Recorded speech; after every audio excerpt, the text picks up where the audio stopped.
What is up, guys? Welcome back to another episode of the Fantasy Fellow Show. My name's Kyle. In this video tonight, we're going to go over the 2023 NFL free agents upcoming class here. It's not a very great class in some of the positions, but it's a fun one.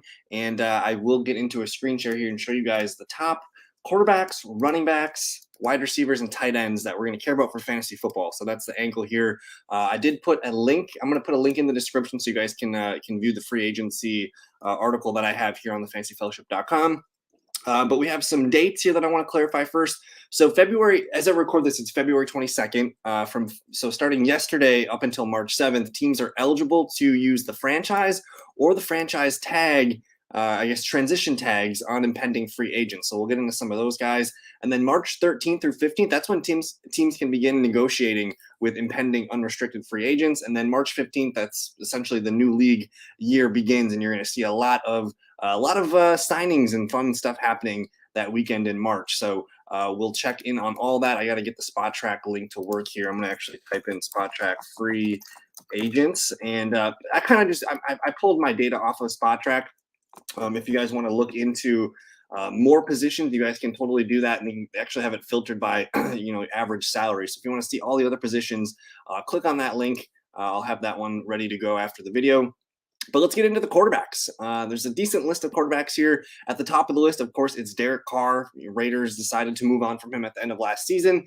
Dude was making $40 million a year last year, so he's going to be the most expensive free agent, not named Aaron Rodgers. Depends on where he gets traded and whatnot. So he's not included in the free agency class. But Derek Carr is a free agency. He's been linked to New Orleans. He's been linked to the Jets. Maybe a couple other teams he's got more visits to do. So we'll see where he ends up. But definitely going to be on a new team this year. Derek Carr, the headliner of the quarterback class. And then after that, I would say the next most important one might be Lamar Jackson. Baltimore Ravens did not pay him the last few seasons.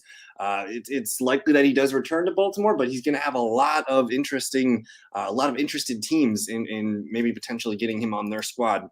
I'm thinking of like the Carolina Panthers or even the Jets. The Jets are a pretty attractive team right now for a win now type of quarterback. So Lamar Jackson, super attractive here. Only made $2.36 million last year. Look at all the quarterbacks that made more money than Lamar, MVP Lamar. But let's go, top to bottom here. Baker Mayfield kind of had a nice bounce back to his career in the Rams offense here. He might get paid to be a bridge starting quarterback, kind of like how Jared Goff was for the Lions. If he gets put into the right situation, who knows? Maybe Baker Mayfield can kind of get a starting job or at least compete for one with the new team here. Sam Darnold, the next quarterback here, another very similar type to Baker Mayfield. Not sure if he's going to be paid starter money or going to get a start anywhere, but he's going to be brought in as a guy that could potentially start for someone and maybe be a quality backup quarterback. Jimmy Garoppolo, though, he's a guy that could start for a team. Made $7 million with the 49ers last year. You talk about the Saints, the Jets, the Panthers, a couple other teams come to mind. When you're thinking about where Jimmy Garoppolo could go, whole NFC South basically needs a quarterback. So maybe Jimmy G gets paid to be a starter or a quality backup. Teddy Bridgewater will be a backup somewhere. Daniel Jones, probably the second or third most important guy on this list here. I expect him to get a deal done with the Giants. I don't think they want him to go, especially with just all the success that he had last year. A lot of really good things going on in New York. I don't think they're going to franchise tag him. I think they're going to pay him and maybe end up franchising Saquon Barkley. So we'll get to him in a second. Case Keenum, backup money. Mason Rudolph, backup money. Jacoby Brissett, backup money. He did play pretty well last year. I think he'll get another contract. And then Geno Smith. I fully expect Seattle to bring him back. Maybe they bring back another veteran too to back him up, just to push him a little bit. But I like Geno. Everyone loved what he did last year. Surprised us, took everyone off guard here. So Geno Smith going to be probably back with the Seahawks. I'd be surprised if he ends up elsewhere. Andy Dalton can be a nice backup option for somebody. Mike White, someone might take a chance on Mike White to be a bridge type quarterback for them if they want to kind of, don't pay up for a quarterback or they got a rookie quarterback they want to have compete with Mike White. He could be a guy that gets, quality backup money.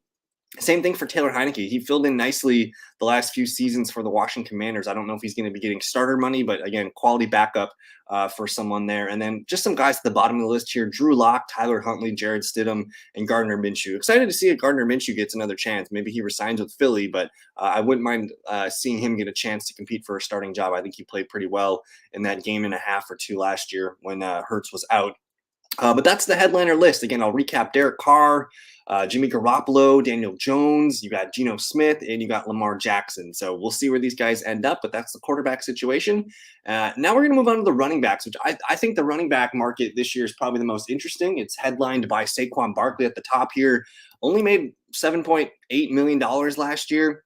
I'm not sure what the franchise tag number is for running backs. I tweeted that out. Let me go in and pull that up. Let's see. You should follow me on Twitter if you guys are new to the channel. You should also subscribe, like the video, all that good stuff if you are new. I thought I tweeted it out. Maybe I didn't. Maybe I just hit like on it or something. But I was pretty sure. Let's see. Maybe I didn't. Oh wow! But it's something like $10 million, I think, for running backs. I don't expect him to leave the New York Giants. They're going to make sure he stays in town, probably give him a nice extension, if not a franchise tag. So expect Saquon Barkley to be back with the Giants. Kareem Hunt, though, interesting guy, though. He did not get much of a chance to be a starting running back behind Nick Chubb for obvious reasons. He could get another potential gig as like a 1B situation to a quality team. He's a good pass catching back. Teams trust him. I would expect him to probably not be with the Browns. He's probably going to go and try and make some money here as he's looking to lock up maybe his last big contract of his career.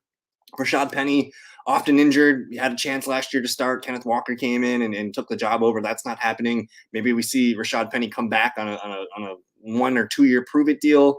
I'm not sure where he's going to end up. Jamal Williams, I expect him to go back to the Lions. I mean, he's kind of the heart of that team. Really good compliment to the head coach there, and it just makes sense for him to be back with Detroit. Josh Jacobs has also expressed interest in returning back to his team, the Raiders.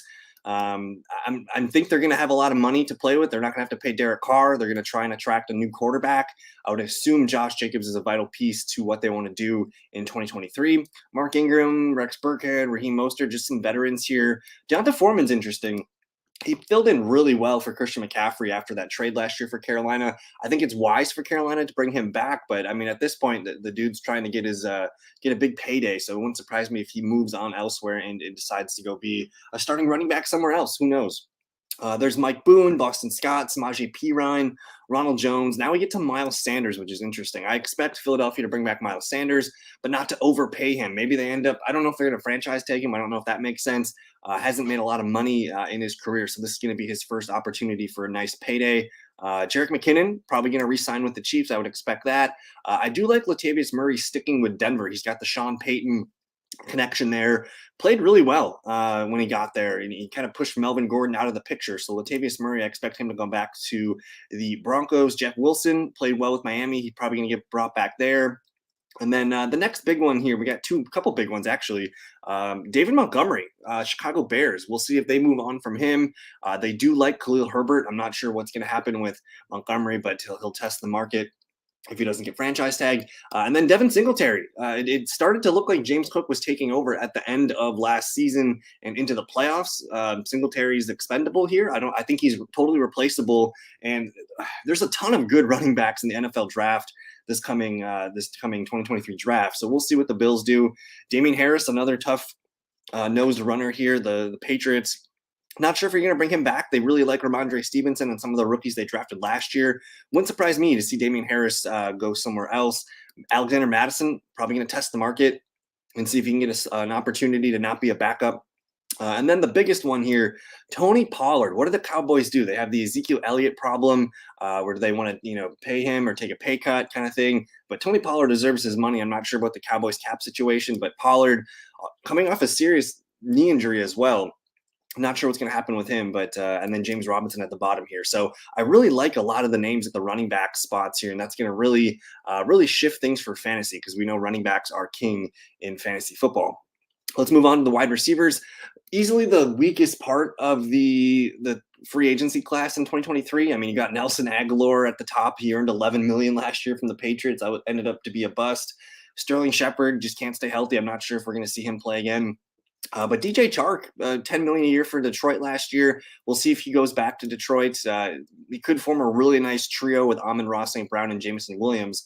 But we'll see if he gets bigger money elsewhere. Randall Cobb, probably waiting to see where Aaron Rodgers goes. Marvin Jones, I'm not sure if Jacksonville's going to bring him back. Maybe he goes back on like a cheaper veteran deal.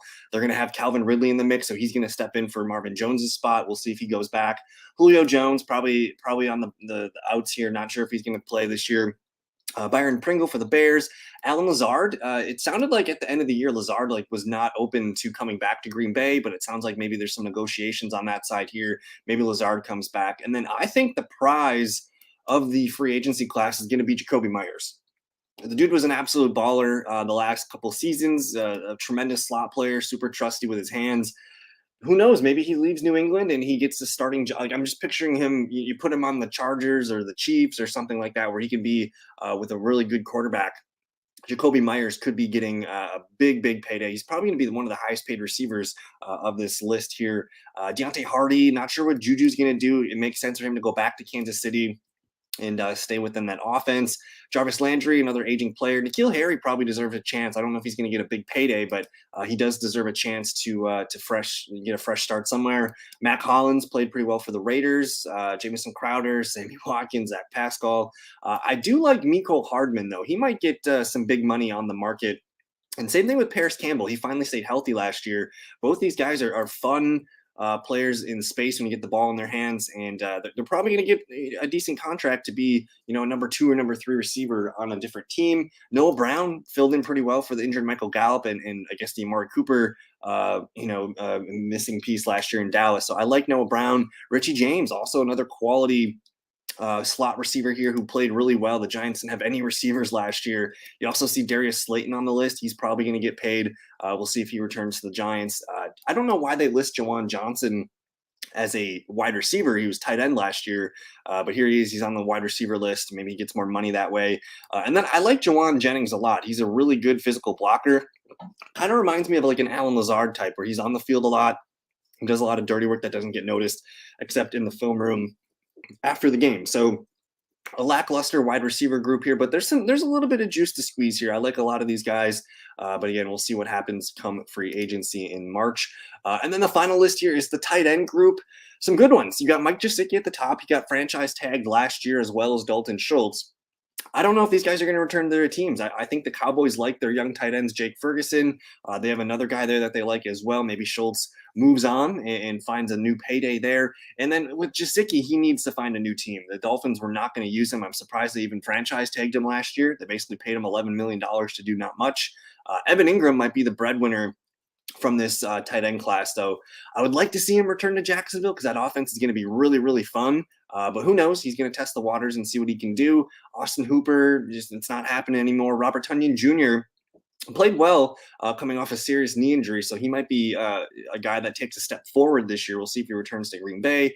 Hayden Hurst, I think he was well worth that money that the Bengals paid him. I would like to see him stick around in Cincinnati with Joe Burrow, Dan Arnold, Mercedes Lewis. Maybe Irv Smith gets a shot. He kind of got pushed out of the door by TJ Hawkinson. He's got a lot of talent. He hasn't been able to stay healthy. Not a very good blocker, but if you need a slot tight end, kind of like an Evan Ingram, he can kind of be that guy to make some big plays for you. And then OJ Howard, he kind of had some moments last year. Not sure if he's 100% himself, from his first round draft pick days when he tore his, I think it was an Achilles. But some good young tight ends here, Jordan Akins, and I really like Foster Moreau. He's been kind of stuck behind Darren Waller for his whole career, but he's a complete tight end. He's a good blocker, can stretch the field. He might be one of the best bargains in this tight end class. So a lot of fun pieces here, and we're going to see where these guys start to fall. Again, as we speak right now, it is currently franchise transition tag season, so we'll see some of these pieces start to fall. But anyways, we'll have another update on the free agency maybe in a couple of weeks when I see some more things. But that's going to do it for this video. Thank you guys for hanging out with me and giving me your time. Hope you guys liked it. Subscribe to the channel if you're new. It helps us grow. Like the video, all that good stuff. And yeah, let me know what you guys think. We'll see you in another video. Peace.